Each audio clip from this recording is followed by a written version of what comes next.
Good afternoon, everyone. We've finished with the NATO Defense Ministerial, and the Secretary General will now deliver a statement about those meetings, and then we'll take your questions. Good afternoon, and it has been a very busy 24 hours. A lot has happened, and it was very good to be able to consult among NATO allies and Ukraine here at NATO. Let me begin by expressing my shock and sadness at the news coming out of Munich, where many people have been injured in what appears to have been a deliberate attack. We stand in solidarity with our ally Germany, and our thoughts are with the victims and their loved ones. Here at NATO, I was glad to welcome the new US Secretary of Defense, Pete Hegseth, to NATO for the first time.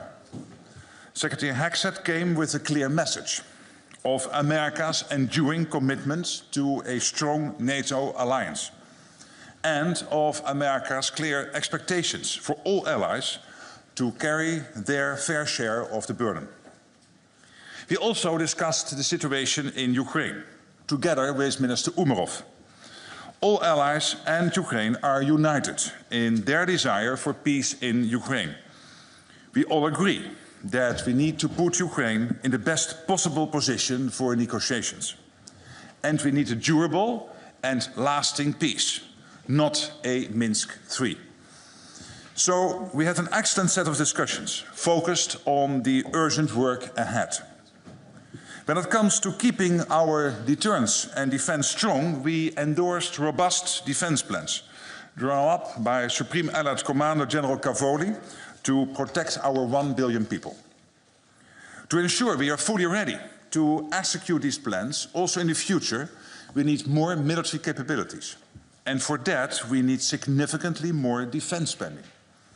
So there is no time to waste. Our continued freedom and prosperity depend on it. Defense spending is already growing. Since 2014, European allies and Canada have added more than 700 billion additional US dollars for defense.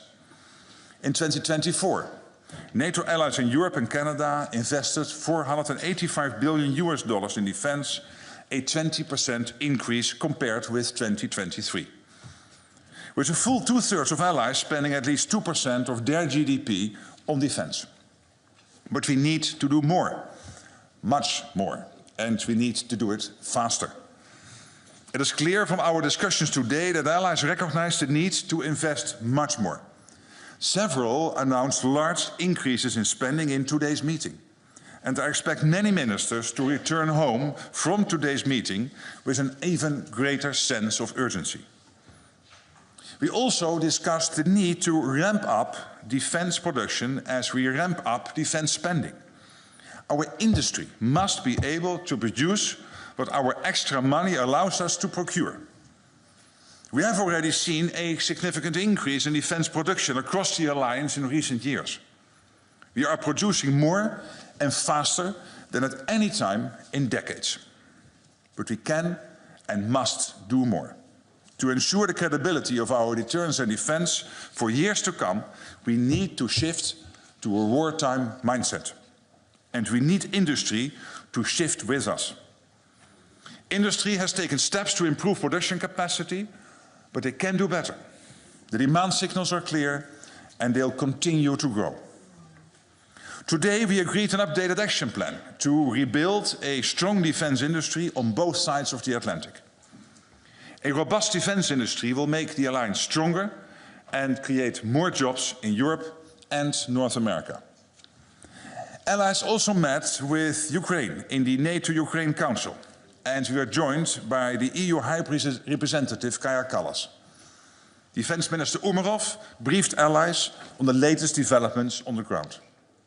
And allies took note of President Trump's initiative for peace talks, which Secretary Hegseth had already outlined in our consultations within the UDCG yesterday afternoon. We discussed the importance of our continued support to Ukraine, which is crucial so that this brutal war of aggression can come to a just and lasting end.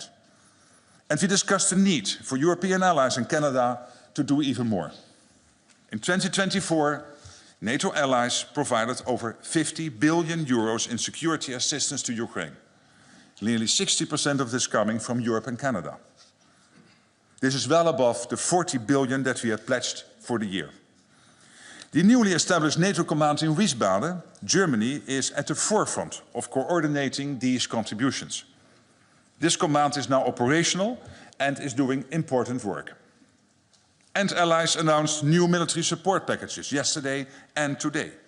This will help Ukraine in its fight today and to build up Ukraine's armed forces in the long term. All of this sends a clear signal that Europe and Canada are taking on a greater proportion of the transatlantic burden sharing. So we had an honest and forthright discussion among ourselves and with Ukraine. And we are coming out our meetings over the past 24 hours with a clear sense of purpose, commitment and urgency. And with that, I'm ready to take your questions. All right. We'll start with Sky News. Thank you, Deborah Haynes from Sky News. Good afternoon. Good afternoon. Are all NATO allies united behind Ukraine in this, what President Zelensky has said, this belief that no negotiation on ending the war can take place without Ukraine at the table? And are allies united that Ukraine cannot be forced into an agreement unless it actually accepts the conditions? What we are clearly united about is that, first of all, we have to make sure that when talks start, Ukraine is in the best possible position. And obviously this is about Ukraine, so Ukraine will be involved in any way and whatsoever.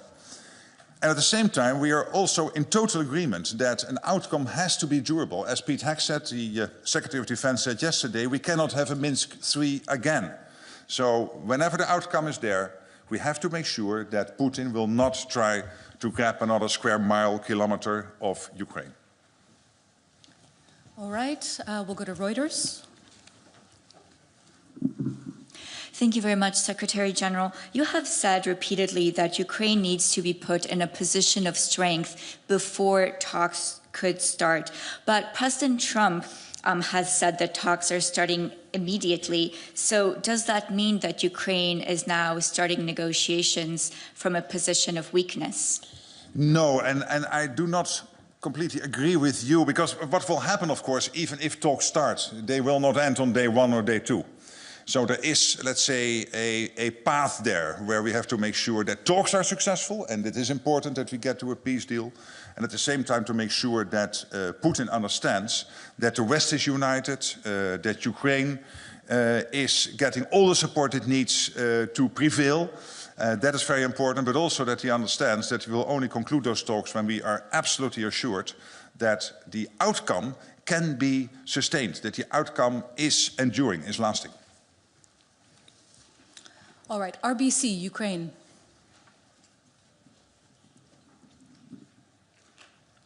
Milan Lilic, RBC Ukraine News Agency. Secretary General, do you believe that Vladimir Putin really wants to end the war now, as President Trump said it yesterday? Thank you. Well, I don't know what is exactly in President Putin's mind, of course, neither can you. I have had many meetings with him between 2010 and 2014 in my previous role. He is a strong negotiator. He is very unpredictable. But in the end, if we want to get to a peace deal, we need him there because he was the one starting this war of aggression against your country.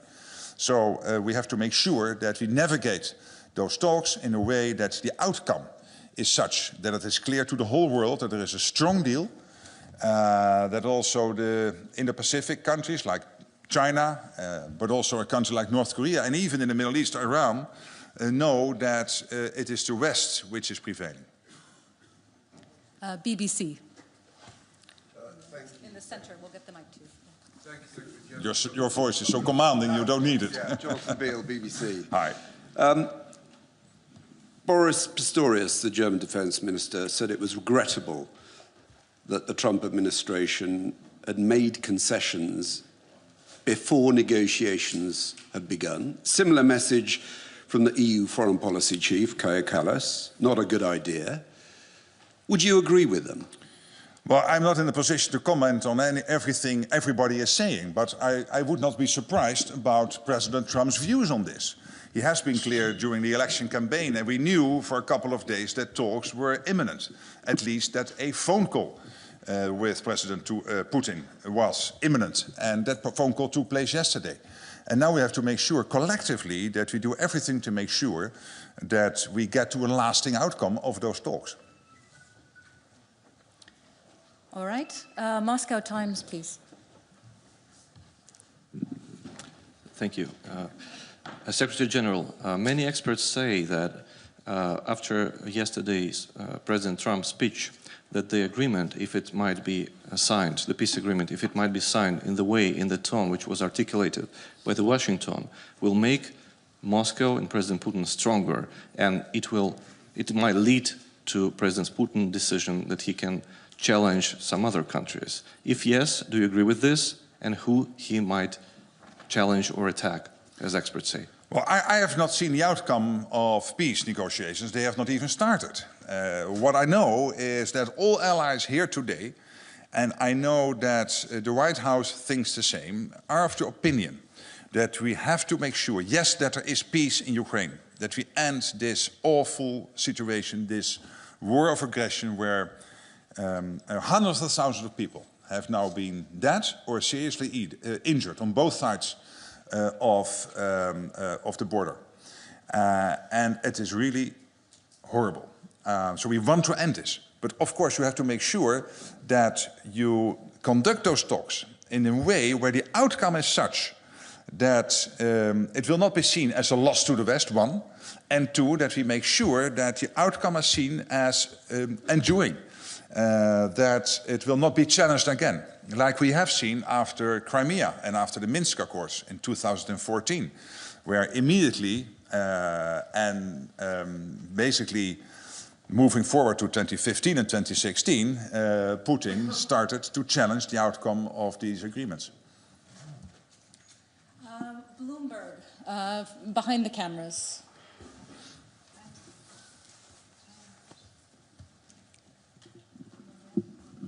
Secretary General, this is Andrea Palesciano from Bloomberg.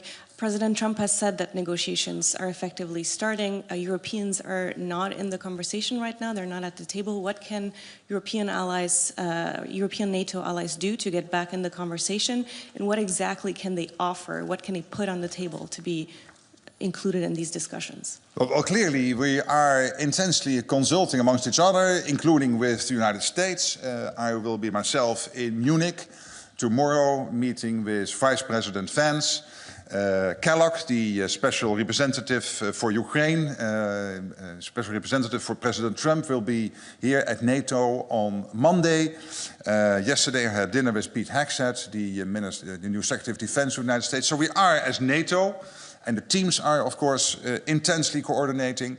And I know that many allies and many EU member states are doing the same with Washington. So we are really, and what we did the last 24 hours was also very much about getting to the same page.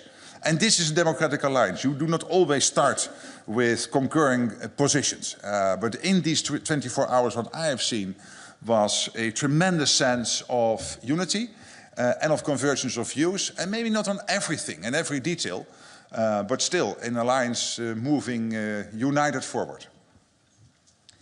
All right, staying in the same part of the room, woman in the white blouse and beige vest. Good afternoon. My name is Julia Sarivan. I'm from Republic of Moldova, representing here Journal TV. So, Mr. Rutte, last night the airspace of the Republic of Moldova was overflown by Russian drones. Some of them even exploded on the Moldovan territory, which is very serious and endangers the lives of our citizens. What can allies do to help Moldova to protect its airspace? Because it's really dangerous right now, and as we speak, Moldovan citizens are in danger. Well, as you know, many allies, I hosted Maya Sandu, the president of Moldova, here myself in late 2024, I think it was in December, So we are having a lot of talks and consultations. And many allies are also bilaterally supporting Moldova. The European Union is very much involved because we all care about your beautiful country. And to make sure that you prevail in this ongoing, let's say, yeah, you would call it hybrid in the past, but this is really destabilization campaigns and sometimes even state-sponsored terrorism against your country. And this is what we are doing, working together on this, consulting, and making sure that we are on the same page. That is very important. All right, and just behind her, Frankfurt Allgemeine Zeitung. Thanks a lot, Thomas Kutschka with Frankfurt Allgemeine Zeitung. Secretary General, yesterday the US Secretary of Defense also said that in the future Europeans need to take ownership of their own, as he said, conventional security. How do you read this? Does it mean that we should expect the bulk of the US forces in Europe, which are about 100,000 at the moment, will be withdrawn from the continent? Did you discuss this with him? Did you get any assurances? And would it be wise for Europeans to basically foresee a situation where the US only provides a nuclear umbrella, but no longer any conventional protection? Thank you. Thank you for the question. And you know, Pete Hegseth visited Stuttgart on Tuesday. On a question, I think, by you or one of your colleagues said that there are no plans to reduce troop levels. That's one. At the same time, the US is quite irritated, basically for a long time, and Trump made this very clear when he came on board in 2016, 2017, about the fact that the US is spending much more on defense than the average is in the rest of NATO, in Canada and in Europe. So we have to do more. Last year we spent 20% more. US-NATO allies. So if you take out US from the numbers, the rest of NATO spend 20% more. So we can do this.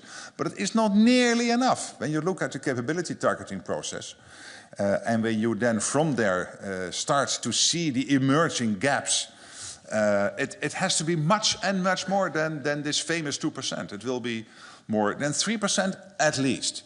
So here he is right. And the good thing, of course, is when we in the rest of NATO spend more, that there will be more of a burden sharing with what the US is doing, because the US itself is now on about 3.3, 3.4, 3.5%, depending on which year and how you calculate it. So that burden shift is necessary. But to your concrete question, I think Pete Hegseth was very clear in Stuttgart. Let's see, here. Woman in the second row. Yuri Bilat, Holland Media, Russian Media in Exile. I wanted to ask you about, like yesterday, NATO already did what Putin wanted, dropped off the idea of Ukraine membership in alliance in the foreseeable future. If this is how NATO will make Putin to start the talking process, but just give him what he wants? Well, listen, in Washington again, NATO committed to future NATO membership for Ukraine. But it has never been agreed that whenever peace talks would start, that peace talks would end anyway and always and definitely with NATO membership. That has never been agreed. It could be, but it never was that clearly stated. What I consistently have said is we have to make sure that whatever the outcome is, we have to make sure that Vladimir Putin will never, ever try again to attack Ukraine. That is crucial. And then you and I, as I said yesterday, we can spend time, and not very long time, I think in 10 minutes, we can think of 5 or 10 ways to make sure that we have those guarantees in place for Ukraine going forward. But there has never been a promise to Ukraine that as part of a peace deal, they would be in NATO. All right, and now we'll go to the woman in the black jacket. Lucrezio, RAI Italian Public Television. US Secretary of Defense said that US are interested towards Indo-Pacific and China more than Europe. So European Union states, they are a little bit concerned about this. What do you think about? Spend more. spend more. And those not on 2% get to the 2% by this summer.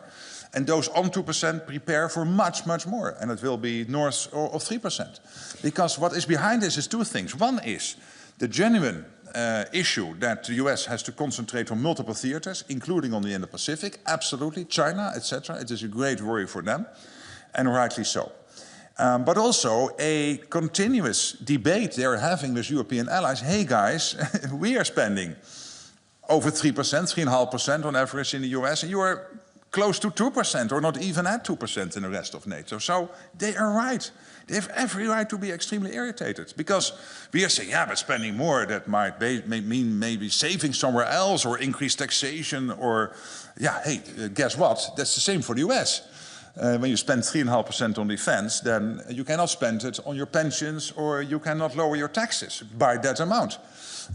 So they're absolutely clear. So I think these two things come together. US has to concentrate on Europe, yes, but also on other issues. And by the way, when it comes to the Indo-Pacific, and many allies to date made that point, these theaters get more and more interconnected, with North Korea, China and Iran backing up Putin, particularly North Korea and China being over there in the Pacific region. As I said before to you, I have sometimes more phone calls coming out of Korea, Japan, Australia, New Zealand from senior politicians there than from some NATO allies. So they're really worried about what's happening there. They want us to work closer together. And I also said today, if the US, rightly so, sees China and other emerging situations in the Indo-Pacific as an emerging threat to that country, then we have to face that together. Not that NATO is now expanding to the Indo-Pacific, but then you have to work together as an alliance how to make sure that those security threats of the US are also a concern for us here in Europe. NHK.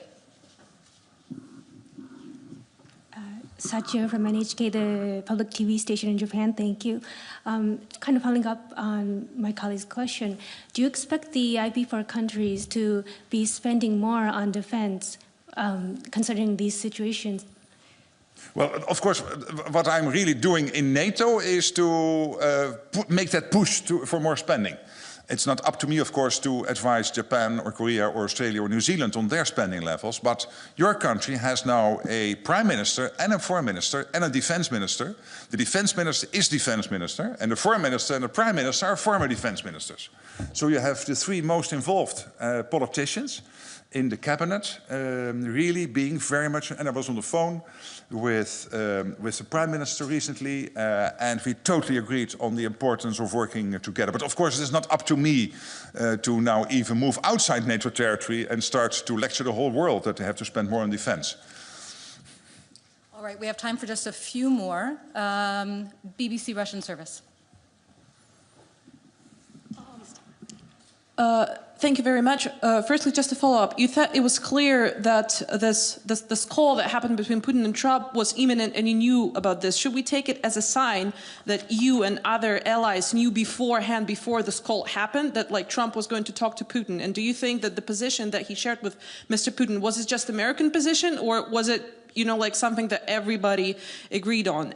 This is my first question. So I first answer that question, okay, then we go to your second question. Sure. Now, what I said is we always knew that this week that call was imminent, not exactly at that particular time slot. It's not that detailed that we consult with each other, but we knew a call would happen soon. It was imminent, and teams are consulting each other. That doesn't mean that we always consult in detail about all the talking points in each of the phone calls each of the leaders within NATO is making. But of course, there is a large sense of sharing what each of us is doing.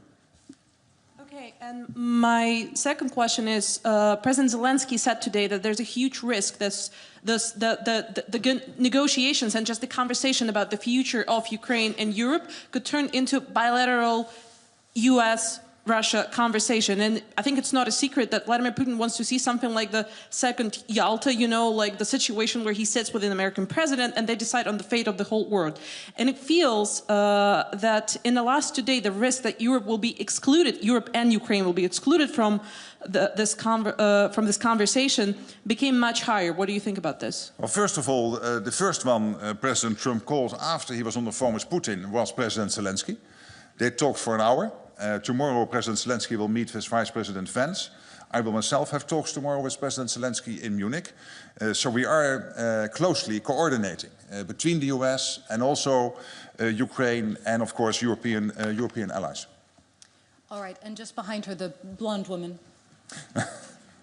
Tanja Komarica, Serbia.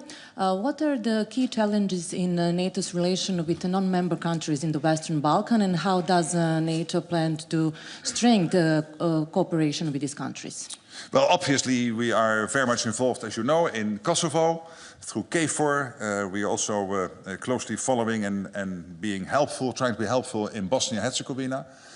I myself have excellent relations with all the leaders in the region, thanks to my previous role, including President Vučić of Serbia. So we are in constant contact, making sure that whatever we can do to contribute to stabilizing the region, we do. We have just had the Kosovo elections. The electoral committee still has to decide, I think, on the exact outcome, but we have seen the trend. It might probably mean that you will have a coalition now in Kosovo. And that political process, of course, has to take place, as is normal in a democracy. But we are closely connecting and following everything happening there. And as you know, the Deputy Secretary General is also from the Western Balkans. She is from North Macedonia, and she is a great advisor on all these issues. All right, Echo. Artem Besiedin, ECHO. So if, as we see, negotiation may start soon, maybe in this half year or year, does that mean that member states are effectively accepting the suspended status of the annexed territories? How does it align with statements supporting Ukraine's sovereignty? Does that mean that NATO accepts all these territories are controlled by Russia forever? Well, again, what I said before, we want peace. We want to make sure that when the talks really get underway, that you guys are, sorry, the Ukrainians, but I know you're in exile. I'm not sure whether you live in Ukraine now, but at least that Ukrainians are in the best possible position to conduct those talks. And that whatever the outcome is, that we make sure that it is the full stop. And that Russia will never try again. And really are consulting with our allies here in Europe, with the Canadians, and particularly, of course, with the Americans. As I said myself, I will have many meetings with senior American officials in person in Munich and here in Brussels, but of course also on the phone. And that is important. So that, because we all have that wish that we will get to a durable peace in Ukraine, but that we try to do it in a way that it is indeed enduring, lasting. And of course, President Zelensky himself is very much part of all those conversations. All right, gentlemen in the front and center. Raf Sanchez, NBC News. Secretary General, you said the NATO alliance is united around the goal of putting Ukraine into the strongest possible position going into these negotiations. But did Secretary Hegseth explicitly confirm to you that that is the American position? Because the way President Trump was speaking yesterday, it sounded to many people like he sees the United States as essentially a neutral mediator in these talks. No, but you know that the US is one of the biggest suppliers of military aid into Ukraine, which is still ongoing. And what is very important, of course, here is that going forward, and I've said that before, I expect the US for the European allies to take a bigger share of the financial burden. That might be the case, and I would not be surprised, because the US has paid a lot of money. And luckily, over 2024, what we have seen is that now the European part of NATO is taking about 60% of the burden in terms of the money involved. And going forward, I expect the US to, for the Europeans to step up even further. All right, and final question. Gentleman in the beige jacket. Secretary, thank you for this opportunity. Secretary Hegseth said yesterday that the idea of putting boots on the ground involving the US troops in Ukraine is off the table. Do other NATO allies share the same idea? And if NATO is not involved in this type of security guarantee for Ukraine, what can we expect from NATO? Because we're fighting that war. Yes, I understand that. But why do you guys want to discuss in a press conference the exact configuration of what a lasting peace deal would look like? Including this, and you were right on this, the security guarantees which have to be part of that. Because, as I said before, you can have many discussions on how to do that. It could be NATO, it could be not be NATO, it could be individual countries helping. There are many ways to do that. But to go into that in detail, the only thing we will be doing is informing Vladimir Putin. And he is sitting in that reclining chair listening to what I'm answering to your question if I would give you the answer in full. And I won't, because I don't want to make him any wiser. That's exactly what the US Defense Secretary said. What he said is he made very clear the US position on yes or not NATO as part of a peace deal. And he is totally entitled to do that. Thank you so much. Thank you so much. That's all we have time for.